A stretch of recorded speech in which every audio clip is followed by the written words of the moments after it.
திருவள்ளுவர் தினமாகிய இன்று இல்லறம், விருந்தோம்பல்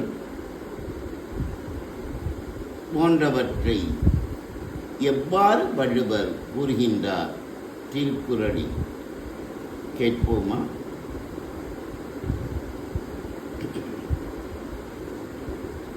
இல்லறம் அன்பும் அறனும் உடைத்தாயின் இல்வாழ்க்கை பண்பும் பயனும் அது.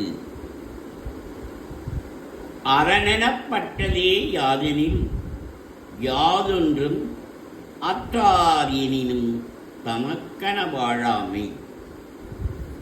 மனத்துக்கண் மாசிலன் ஆதல் அனைத்து அறம் பிறவும் இன்றி வரும். விருந்தோம்பலை பற்றி என்ன கூறுகிறார் என்று பார்ப்போமே.